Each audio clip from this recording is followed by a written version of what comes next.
Dr. Shamsul Islam, political scientist, retired professor of political science from Delhi University. दोस्तों और मित्रों, ये बुरा मत मानिएगा, इसको गाली मत समझिएगा, मैंने मित्रों बाहर की तरफ कहा, क्योंकि कानून बनने वाला है कि हमने सब लोगों ने संबोधन मित्रों से शुरू करना है।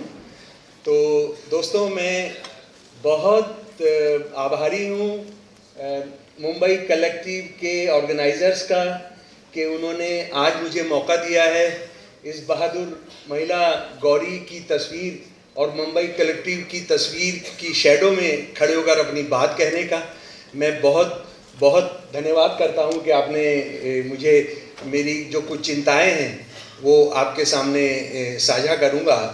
और इससे पहले कि अपनी बात रखूं, मैं दो बार जो पुराने जो सेशंस में उसके बारे में कहना चाहता हूं। मुझे लग रहा है कि मैंने वहाँ आपका वक्त ख़राब नहीं किया सवाल पूछकर, तो अभी मैं बात जोड़ दे रहा हूँ बहुत जल्दी से कि ये जो सूडो साइंस और ये सब जो है, इसका गोलवलकर और नेहरू के बीच में एक विवाद हुआ, पब्लिक विवाद हुआ। नेहरू जी ने कहा कि ये आरएसएस जो है ये देश को 1000 साल पहले ले जाना चाहता है। गोलवलकर ने ऑर्गेनाइजर में लिखा हम 5000 साल पहले ले जाना चाहते हैं, हम 1000 साल नहीं 5000 साल पहले ले जाना चाहते हैं। लेकिन मैं ये जो इस देश की सबसे बड़ी एंटी नेशनल ताकत है उनसे काफ़ी भिड़ता हूँ, और ये भी मेरे अपने देश की ताकत है कि शमसुल इस्लाम होकर मैं भिड़ जाता हूँ। और बहुत सारी बार ये सवाल नहीं उठता है कि तू कौन है। हालांकि अगर मेरे से कोई पूछता कहाँ पैदा होना है तो मैं कहता इंग्लैंड की रानी के पेट में मुझे रखो ताकि मैं भी कुछ राज कर सकूं, लेकिन वो हुआ नहीं। सरदार बेगम के पेट में मुझे रख दिया गया और मैं फिर एक मुसलमान घर के अंदर पैदा हो गया। वैसे मैं कई बार घूम फिर कर देखता हूँ कहीं लिखा हुआ हो मुसलमान, तो वो है नहीं। आप भी देखिएगा किसी आपके कहीं आगे पीछे कुछ लिखा हुआ आपके धर्म का, तो मेरे साथ शेयर कीजिएगा। तो खैर, ये जो बहस होती है, इस बहस में एक मज़ेदार बात ये होती है कि मैं इनसे जो कहते हैं कि जब सारी दुनिया चौपाया थी, हम दो पैरों पर खड़े होकर सारी दुनिया को सभ्य बना रहे थे। गोलवलकर और सावरकर दोनों कहते हैं अपनी किताबों में, एक सन 1923 की किताब में कहता है हिंदुत्व, और दूसरा 39 की किताब में कहता है कि जब सारी दुनिया चौपाए थे तो हम दो पाए पर खड़े होकर सारी दुनिया में राज कर रहे थे और उनको सभ्यता सिखा रहे थे।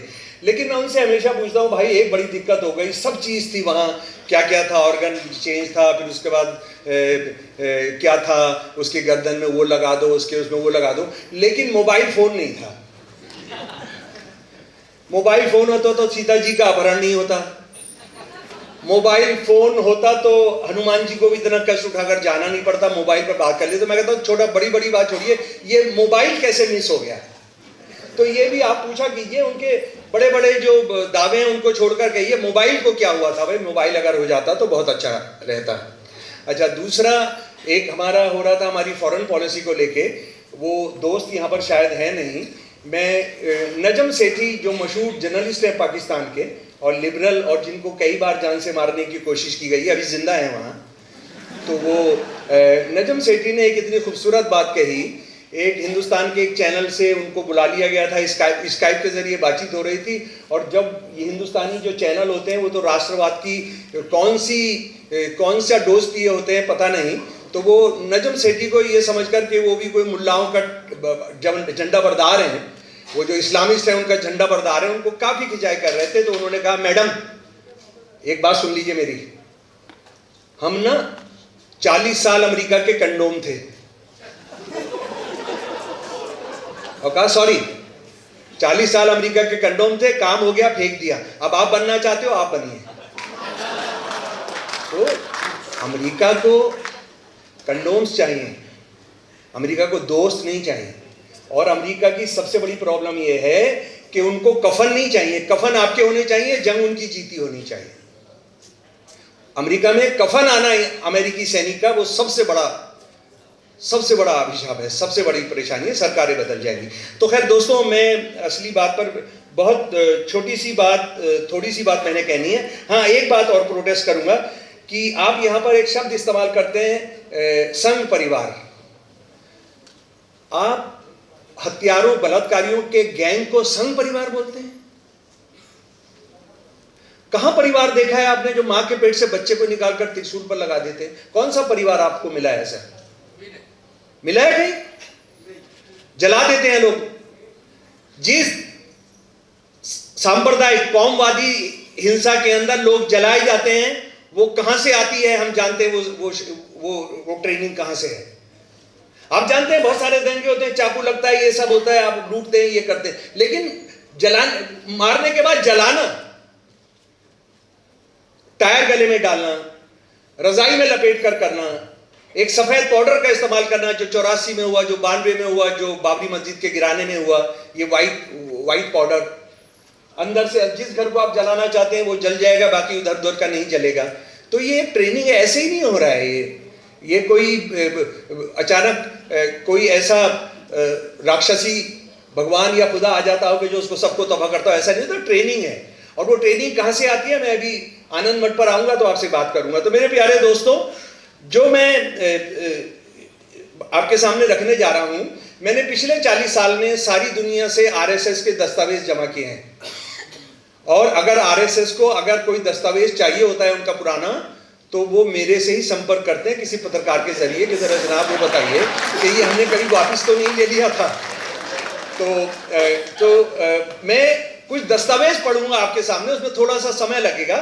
और क्योंकि बाइलिंगुअल हमारे यहाँ पर हैं, उनके बेसिकली ज़्यादा डॉक्यूमेंट हिंदी में हैं, लेकिन अंग्रेजी के अखबार में भी बड़ा महान चीज़ें वो देशभक्त होने के लिखते रहे हैं, वो करते रहे, वो आपके सामने अंग्रेजी में भी सुनाऊंगा।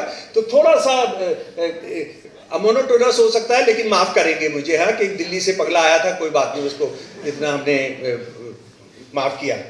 तो मेरे प्यारे दोस्तों, आज आरएसएस का ये हिंदुत्ववादी गुंडों का जो दुनिया का सबसे बड़ा संगठन है, इसके क्या क्लेम है आप देखेंगे। अभी पिछले साल की 15 अगस्त गई, मदरसों में तिरंगा झंडा लहराना है, मदरसों को फ्रीडम स्ट्रगल के शहीदों के बारे में बात करनी है। फिर उसके बाद उन्होंने एक नारा दिया हुआ है, इस देश में वंदे मातरम कहना होगा, नहीं तो इस देश से जाना होगा। फिर उसके बाद के मुसलमान जो हैं वो लॉयल नहीं है इंडिया के कॉन्स्टिट्यूशन को, और ये सारे विदेशी हैं, इनको बाहर जाना चाहिए। उसके बाद सबसे ज्यादा अहिंसक समाज आरएसएस वाले हिंदुओं का है, और वो सारी दुनिया उनके लिए कुटुंब है, एक ही कुटुंब है, और वहां तो औरतें पूजी जाती हैं और ये सब होता है। हम इसको थोड़ा ये सच्चाई है जो उनके दस्तावेजों में है, और इन सच्चाइयों को जरा उनकी जो वो बोल रहे हैं और उनकी दस्तावेजों से जरा हम कंपेयर करना चाहते हैं। मैं ये चाह रहा था कि आज मेरी जो किताब है freedom struggle RSS story of betrayal कि आपके बीच में रह जाए, लेकिन वहाँ कुछ दोस्तों का कहना था कि वहाँ काउंटर पर है जो आप ले सकते हैं। ये सारे दस्तावेज उन किताबों के अंदर हैं, और आरएसएस को पहचाने नोदी आरएसएस उर्दू हिंदी के अंदर भी है, वो आप जरूर देखें, और नहीं तो मुझे बताएं, मैं आपको लिखकर भेजूंगा।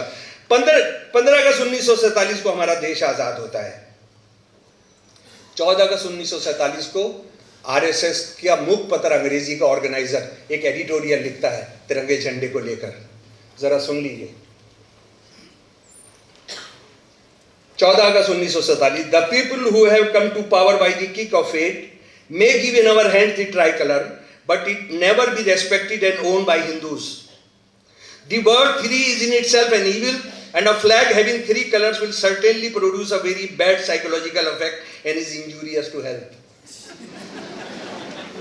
14 अगस्त 1947, अगले दिन पंडित जवाहरलाल नेहरू लाल किले पर तिरंगा झंडा फहराने जा रहे हैं। तिरंगा झंडा जो है, तिरंगे झंडे को उठाकर लेकर चलने के लिए हजारों कांग्रेसी कार्यकर्ता, कम्युनिस्ट कार्यकर्ता शहीद हुए हैं। एक उदाहरण आपको बताऊंगा, मैसूर के राजा जब सन 1929 के अंदर कांग्रेस ने कराची अधिवेशन में ये तय किया कि अगले साल 26 जनवरी को हम लोग तिरंगा झंडा उठाकर निकलेंगे और भारत की आज़ादी का दिन मनाएंगे। उसके अगले दिन हेडगवार साहब ने एक आदेश दिया कि हमने केसरिया झंडा फहराना है, हमने तिरंगा झंडा नहीं फहराना है, क्योंकि वो तो हिंदुओं का झंडा है नहीं।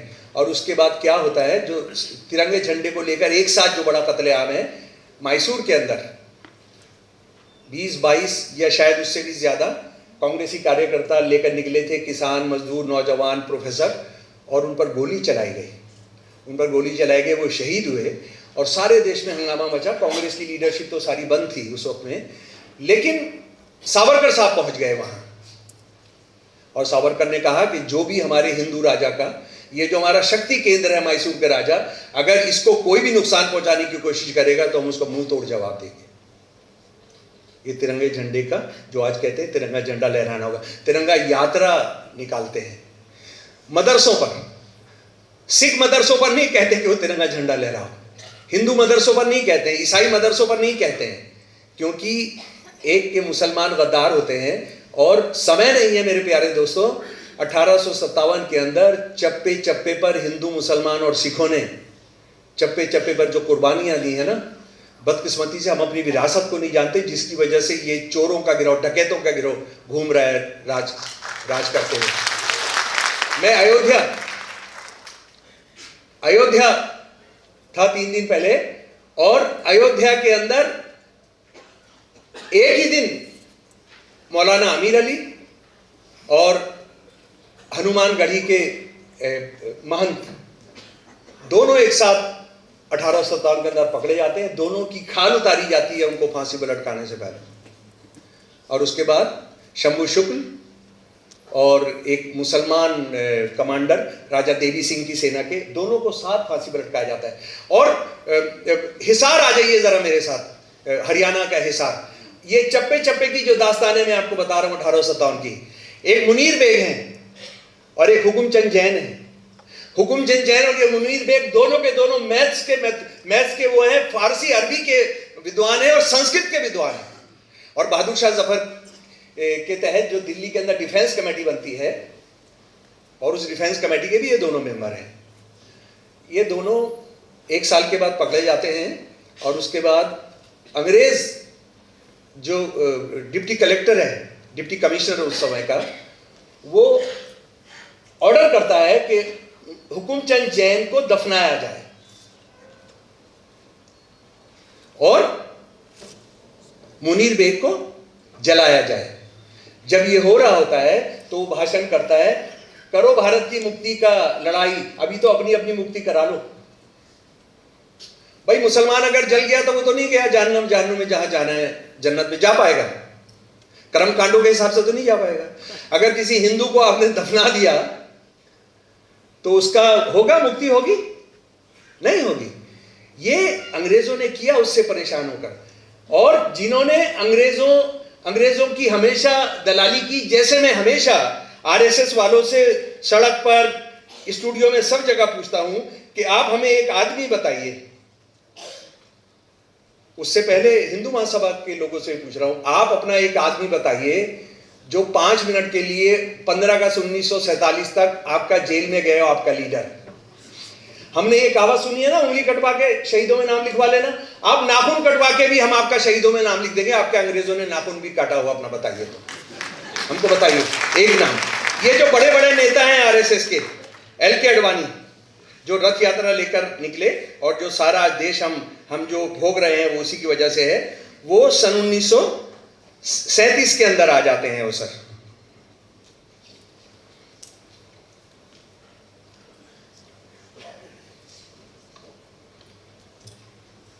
LK आडवाणी सन 1942 में होल टाइमर बन जाते हैं, और उस वक्त में क्विट इंडिया मूवमेंट चल रही है।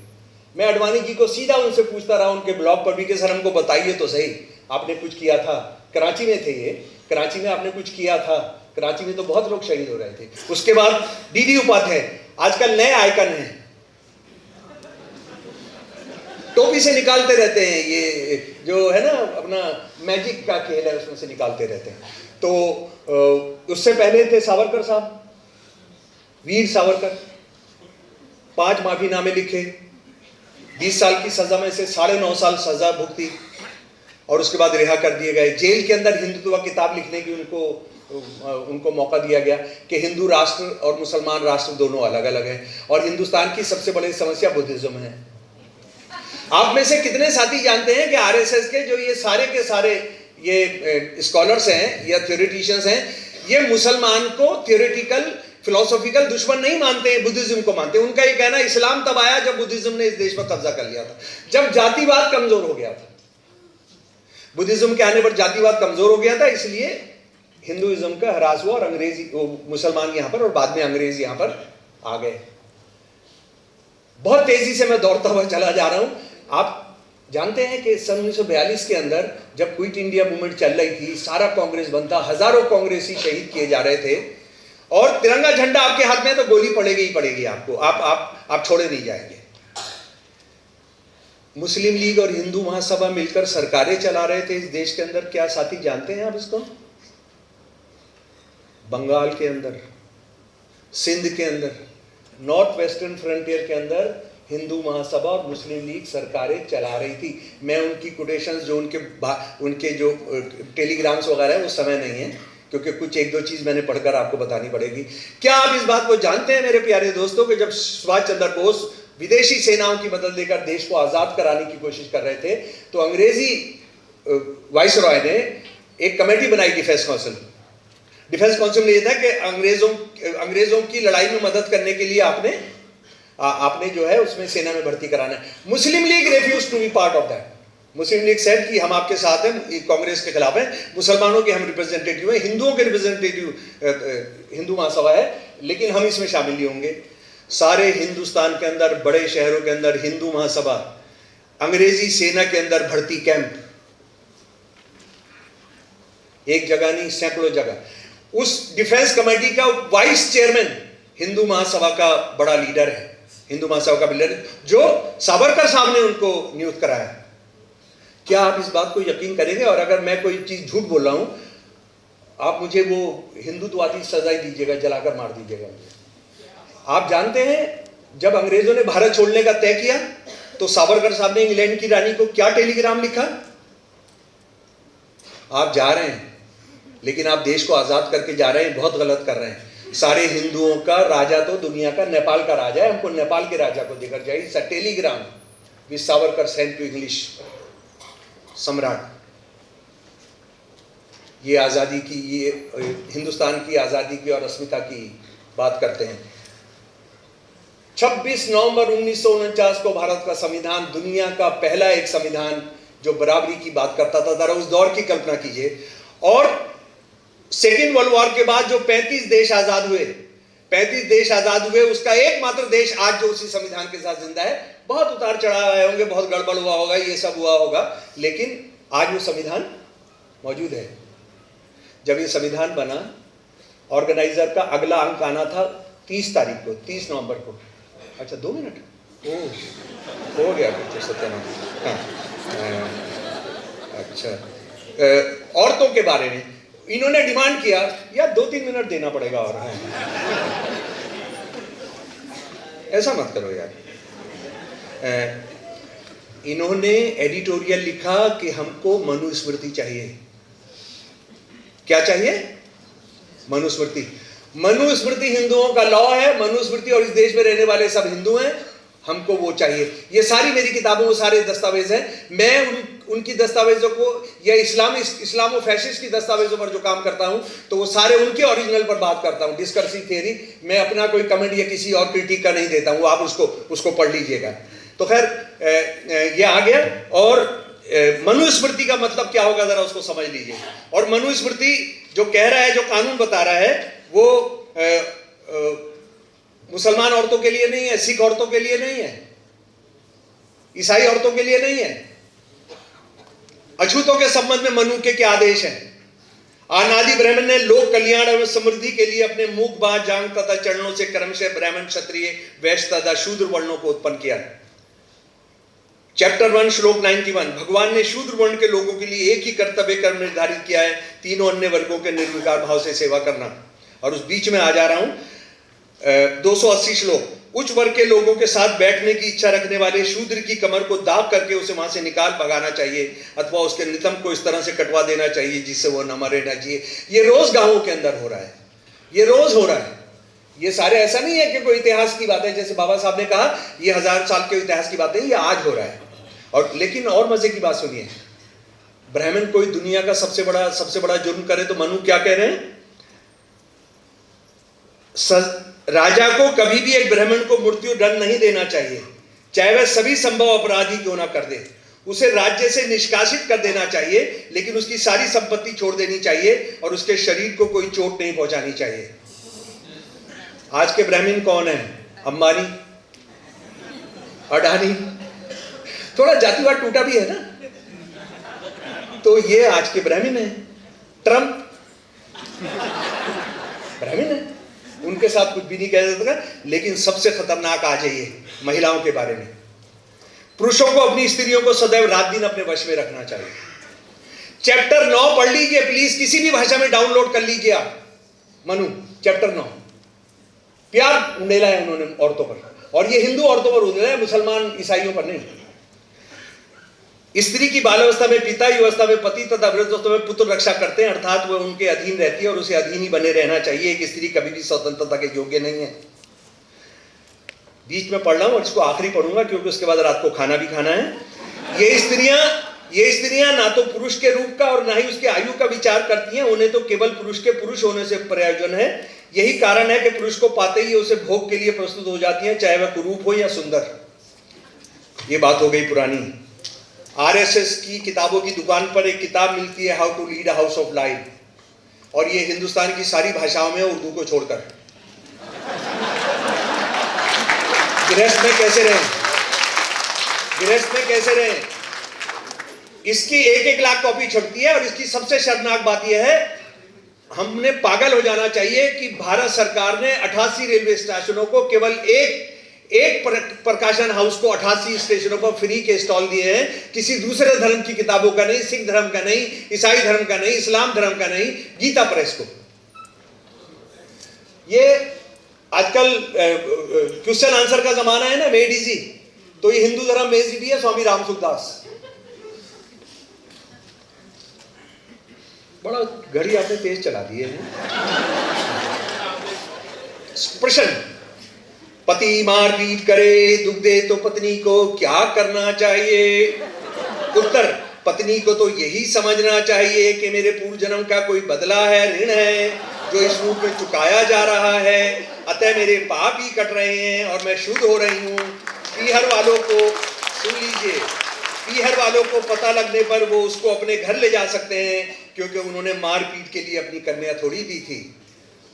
सती होना परंपरा नहीं है, धर्म है, इसके अंदर लिखा हुआ है। इसके अंदर लिखा हुआ है नौकरी क्यों नहीं करनी चाहिए, औरत की दूसरी शादी क्यों नहीं हो सकती। लेकिन इसमें सबसे खतरनाक है बाद में एक विज्ञापन, बालक बुद्धिमान कैसे हो, एक सिद्ध प्रयोग। बालिका बुद्धिमान कैसे होनी, कितने बजे रात को आंवला खाना है, कितने बजे क्या करना है, कितने बजे संभोग करना है, ये सारा इसके अंदर। उसके बाद लड़का नहीं, बुद्धिमान लड़का होगा, यानी मोदी नहीं पैदा होंगे, राधा कृष्ण पैदा होंगे। मेरी बात खत्म है और एक गीत गाकर अपनी बात खत्म करूंगा, ठीक है? इजाजत है दोस्तों। मेरा एक पर्सनल दोस्त बलदेव सिंह मान, हिंदू सिखों की जो लड़ाई करवाई जा रही थी, उस लड़ाई को ख़त्म कराने के लिए शहीद किए गए पंजाब के अंदर। उनकी शहादत के बाद, और वो हमारे घर में दिल्ली में आकर छुपते थे और वापस लौटे। 3 दिन के बाद पता लगा कि वो उनकी हत्या कर दी गई है। मैं वो जो गीत साथी बृजमोहन ने, जो यहाँ बम्बई में ही रहते हैं, साथी बृजमोहन ने जो गीत लिखा, वो देश में इस तरह की फांसीवादी ताकतों के खिलाफ एक तराना बन गया, आपके सामने रखा हूँ। और मुझे लगता है आपका दिल जरूर कहेगा कि साथ गाना है, ठीक है?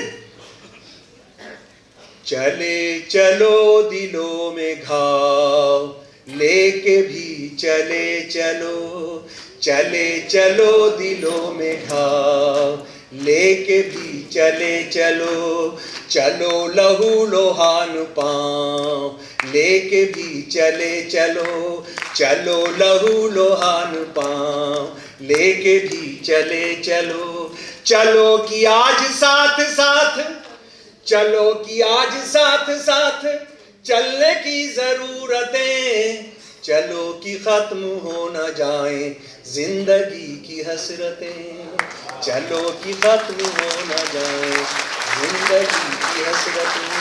जमीन ख्वाब जिंदगी यकीन सबको बांट कर, जमीन ख्वाब जिंदगी यकीन सबको बांट कर, वो चाहते हैं बेबसी में आदमी झुकाए सर, वो चाहते हैं बेबसी में आदमी झुकाए सर, वो चाहते हैं जिंदगी हो रोशनी से बेखबर, वो चाहते हैं जिंदगी हो रोशनी से बेखबर, वो एक एक करके अब जला रहे हैं हर शहर, वो एक एक करके अब जला रहे हैं हर शहर, चले चलो दिलों में घाव लेके भी चले चलो, चलो लहू लोहान पाँव लेके भी चले चलो, वो चाहते हैं बांटना ये जिंदगी के काफिले, वो चाहते हैं बांटना ये जिंदगी के काफिले,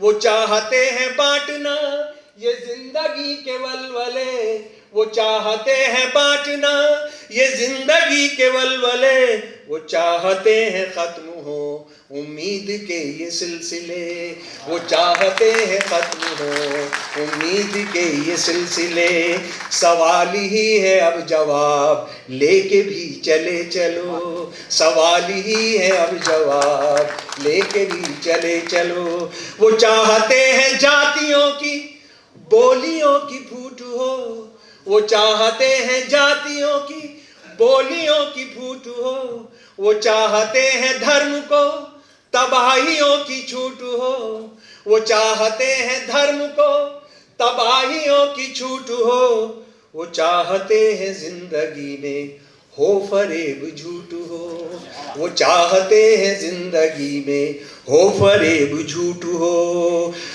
वो चाहते हैं जिस तरह भी हो मगर ये लूट हो, सिरों पे जो बची है छाँव लेके भी चले चलो, सिरों पे जो बची है छाँव लेके भी चले चलो। ये आखिरी मेरे साथ शुरू की 2 लाइनें तो गा दीजिए।